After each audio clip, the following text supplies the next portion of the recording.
Yo,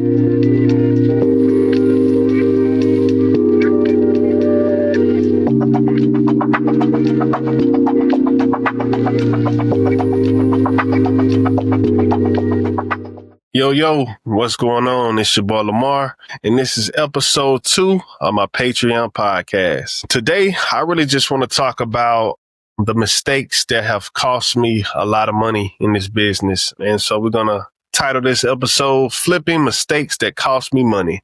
You know, a lot of people like to talk about their wins in real estate, and I think a lot of people really barely touch on the losses that have cost them a lot of money. And so today I just want to break down, all my mistakes that have cost me money. And more importantly, for someone to, avoid those same mistakes. These lessons have took me years to learn and cost me tens of thousands of dollars to learn as well. And so, I kind of just want to, go through those mistakes. And I think the first one for me is overly renovating a property. And I think that's attached to my idea of, growing up and watching HGTV. And so just having this idea of wanting to be perfect. And so, I think I've touched on this quite a lot, in some of my earlier, episodes on YouTube and whatever the case may be. But like, I just got one situation in particular in my head where it was a $255,000 house that I was selling. There wasn't double hung windows. They weren't insulated windows. They weren't stormproof windows, so to speak. They were the old kind of wood windows and one piece of glass. A single pane window. So I was like, I got to replace these windows. I got to replace them. And it was 17 windows, maybe 16 windows.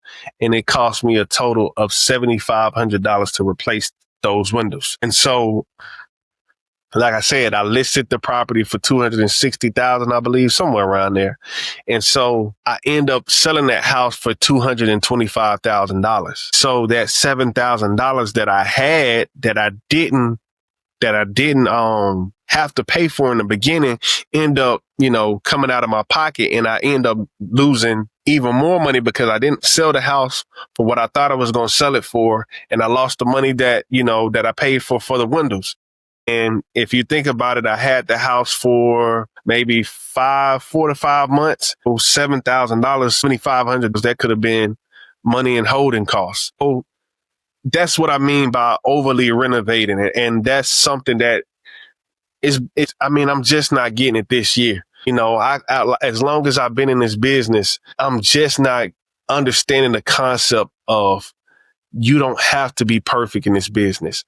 You have to be efficient, and one thing that I've learned to be efficient at is instead of going through a third party to buy cabinets. One thing I've done now, I've started to do is going straight to the distributor and finding those cabinets for a cheaper price. A dealer, I think that'll be another word for it. I mean, you could save close to $2,000 to $2,500 on some deals. I mean, and honestly, depending on who you're buying the cabinets from, you possibly can save more. So that's one thing that I've learned to do is, cut the middleman out. In the same for my flooring. When I was up maybe like a year ago, this is all information I'm learning in real time. A year ago, I had a flooring guy, and these flooring guys, they're not doing anything wrong. They're just, they know the game. They know the plays to be made. So they could charge that extra, $2,000-$3,000. So I was going with this guy, and I think we had like a 1,500 square foot house, and the price on the flooring material and everything, I think was like maybe $7,800. Well, now a year and a half later, like I could price that same floor out for maybe that same flooring out for $2,000 and get that labor done for maybe another $2,000. So that's saving, $4,000. So, and also understand, because I think I might be getting away from my point, understanding what type of cabinets and what type of flooring you put in properties. I think that's a better point of understanding not to overly renovate. It's going with a efficient material versus a luxurious material. And so to the point of overly renovating, let's just say, you got a house and, instead of putting the quote unquote black cabinets in the property and the quartz countertops, just put the white cabinets in the property. The shaker, value cabinets in the property. You don't have to do the soft close, and you don't have to do quartz. You can do granite countertops. You can do solid surface countertops. So things of that nature. And what's another example of something I've done too much? Landscaping. I got a property now. It's been on the market 65 days, and I did sod through the front yard and the backyard, and nobody cares. Nobody cares about how nice the yard looks. They don't care. That has not enticed somebody to buy the house, depending on how nice the house looks. So, and I was going to do a fence, but I told myself I'm not going to go that much overboard. But that's just another way of, overly renovating a property.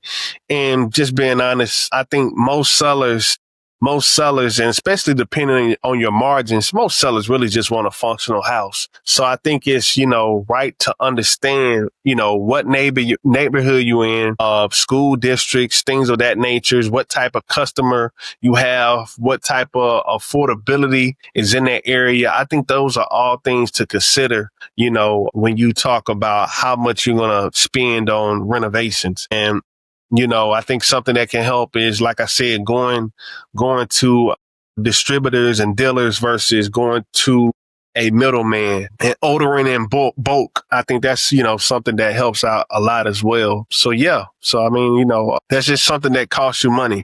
And then also, too, I noticed in this game is being overly optimistic about your comps, especially when you are brand spanking new. A lot of us tend to be overly optimistic about our comps, and that just throws everything off. And so you have to have a middle ground. I understand the idea of being instinctual about, how good you're going to fix the property, all the good things that you're going to do to the property. Nobody's like you. Nobody can do how you do a property. I understand that mindset. I've been through that mindset. But at the end of the day, you do not control the market. You do not control the market. You don't control what's going on at the Fed. You don't control what's going on at the local city limits. Like, you don't control nothing. So you have to run your numbers. You have to be safe. And I know a lot of times, for myself, especially,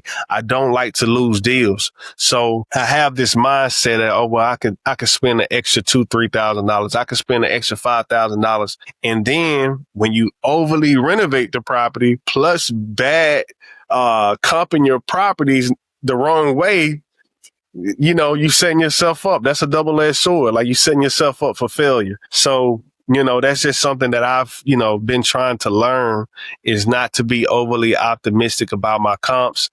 I try to run my numbers around, I would say, and especially with this economy, like, I would normally run my comps around, I would try to be all in around 70% of the ARV, but like now, I think it's better to be around 65% of the ARV. So, so if I got a comp that's 285, let's just say, for instance, 300,000. Let's just say I got a comp that's 300,000. I'm going to run that number. I'm going to say now, for me, I'm going to say, instead of 300,000, I'm going to say that number is 285. At that 285, I want to be around 65 to 68% all in. And that'll put me at about $194,000 of what I want to be all in at that property. With this economy that we're in, like, you can't be overly optimistic about, your numbers and your comps. I know we all want to get that first deal done. I know we all think we're the best. I know we all think that can't nobody do this like how we do this, but you're lying to yourself. You're completely lying to yourself. And, when I first got in this business, I used to go to, all these different properties, and I used to see, I'm not going to say the company's name, but I used to see a company, they would flip a house, and I mean, it used to look bad. It used to look bad. They would have the same carpet. They wouldn't change the cabinets, the countertops, wouldn't change the AC. They just put paint what they call lipstick on a pig. They will put paint on the walls. They might change a fixture. They might shampoo the carpet, and they put it right back on the market. And I just used to say to myself, like, man, this is unbelievable. 10 years later, damn near, I understand the philosophy. It's about being efficient. It's about getting in and getting out. It's about knowing what your margins are and being able to, pivot quickly and having your exit strategies intact. So it's not about being perfect. It's about being efficient. And so that's something that I've learned tremendously in this flipping game. It's not about being perfect. It's about, being efficient. And, like I said, it's not about making sure that, of course, we're not talking about major components. We're not talking about, well, in a sense we are, that AC, if that AC is working properly, you don't have to replace it. You do not have to replace it. If that roof is, 10 years old, you don't have to replace it, and those are things that can be negotiated on a back end. You don't necessarily always have to not necessarily negotiate things on the front end, but you don't necessarily have to take care of all those things on the front end. Sometimes you can negotiate those things. And also too, another major thing that affects your money is, your contractors. And I think everybody knows, like, it's hard to find a good contractor. And I've been doing this been in the game about 10 years, but I've been flipping maybe about 7 years. I've probably stayed with the same contractor consistently, maybe 2 or 3 jobs. And it's just because in the beginning, of course, I had my, when you first start and let's just say you don't make a lot of money, you think, your contractor overcharged you. And all of these guys have done pretty good work. All of them have done good work, but it's just always a small hiccup or, a payment that you felt like you were overcharged, and you kind of got to go explore to see if you have better options out there. And what I've kind of learned, just through everything is that everybody's pretty much the same. Like, I even had a situation today where I went to one of my jobs, and the guy who was working on the property, and he was subcontracted through another guy. He asked for my number. And I gave it to him because I was already seeing, flaws in the guy that I'm working with. I'm seeing little mishaps and flaws, and, things are not progressing as they should. But it's so funny because I got his number from somebody else, and I was seeing, issues, but I came to a conclusion today, like, it's all the same. Like, they all are looking to cut somebody out. And trust me, it's not me. I don't care about, who you subcontract the work out.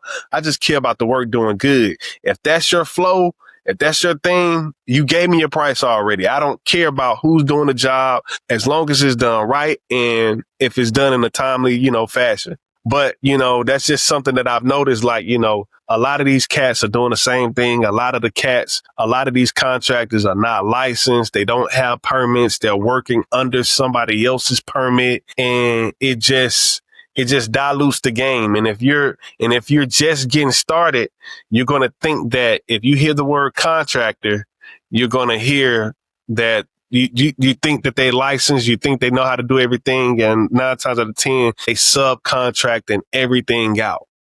And also, too, one thing I noticed, especially when a guy is subcontracting everything out, if he starts to feel like his money he's getting short on money, he's starting to get too thin on money, a lot of these guys start to try to do the work themselves. And what that does is, when they're trying to do the work themselves, then you stop in the flow of the project and how soon it's supposed to be done. It's like, I got a project now. The contractor told me it was going to take 1 month to finish this property. He told me it was going to take us 1 month. And so when you have a hard money loan, they give you 45 days until your first payment. So I bought the property in the middle of July. My first payment was September 1st. So I'm like, okay, cool. Like, we're going to have this property on the market by the end of August. Here we are, the middle of September, and the property is still not on the market. So I had a payment for September 1st, and I got a payment for October 1st. And 9 times out of 10, I'm going to have a payment for November 1st, depending on how long it takes me to sell the property. So you promise these things and you haven't delivered. And so they don't understand. And a lot of times and this is why, it's going to be hard you got to get paperwork involved. Bottom line, you got to get paperwork involved, and it's going to be hard to get that paperwork involved because a lot of these guys, they think they run you. They think that they can go from this job to the next job. But let's just be honest. The work is not working no more. Like real estate is slowing up. So you have the leverage to now be able to have that paperwork, but it's going to be still hard because especially if you're dealing with, Hispanics and people of, who don't speak English, that's that language barrier. It could affect the paperwork, but there has to be some type of, paperwork or understanding in place because these guys, they think you making all the money on the back end, but they're affecting you on the front end with how long it's taking them to do jobs. And, I think to get back to my earlier point, he started out good. He had I probably seen about 6, 7 people working on the house. And as time went on, the last 2 or 3 weeks, it was just him. And so I'm starting to see this and it's like, bro, like, this is affecting my and then you want to start penny pinching on the money. You asking for money here and there. And that's another thing too. You have to schedule and have milestones for these contractors to meet. You cannot just, give them a couple dollars here and there. Like you can't do that. You have to have milestones. And that's something that I'm going to start implementing as well, is having some type of scope of work. I don't like micromanaging, but I mean, if we're being honest, like it's killing my profit. It's killing my deals because you're just doing everything at your pace. And like I said, that's why we're all in this business, to do things at our pace. We are all independent contractors. I'm not going to use the word entrepreneurs, but we're all independent contractors because we want to work on our time. But the problem when you're working on your time is that you still don't understand you're fucking up. I didn't want to cuss, but the problem with you working on your time is that you're not understanding that you're still affecting my time and my money. And I'm the person who is getting affected in the end by all of this time. So, that's just something to, understand that like you got to have these contractors meet milestones, and it can't just be, a couple $1,000s here. And, it has to be, okay, demo, flooring demo, electrical, $10,000. And, once you do all 3 of these things or 4 of these things, that's when I'll pay you those $10,000. Once I see this done, okay, I'll pay your next draw. It has to be something of that realm, of something of that nature to keep these guys afloat. And just being honest, it might even be okay, if you finish early, here's an extra $1,000, because you have to incentivize them in some shape or form, because they do not understand your holding costs. They do not understand holding costs, and holding costs is a silent killer in real estate. Because if you have an idea of when you're supposed to be done and it takes you 2 months to sell a property, and in those 2 months of trying to get the property done, not sell a property, but it takes you 2 months to renovate the property, and then it takes you 3 months to sell the property, depending on your price range. I mean, but being honest, every note is probably going to be around $1,500 to $2,000. So you're losing almost $10,000 just on holding costs. And that's just something that they don't understand. I think, you got to be able to get everybody on the same page when it comes to those things. And yeah, I think that's just some of the, major things that I've, realized over the last 2 to 3 months. that, you know, some things have to change. And like I said, when you talk about milestones for contractors, when you talk about not overly renovating properties and not running bad comps, those are some of the things I'm seeing. And, you know, we're just going to continue to work on those things. If you want to talk more in detail about these things, please, you know, feel free to reach out to me. And, yeah, we can get better together. Stay tuned. Thank you.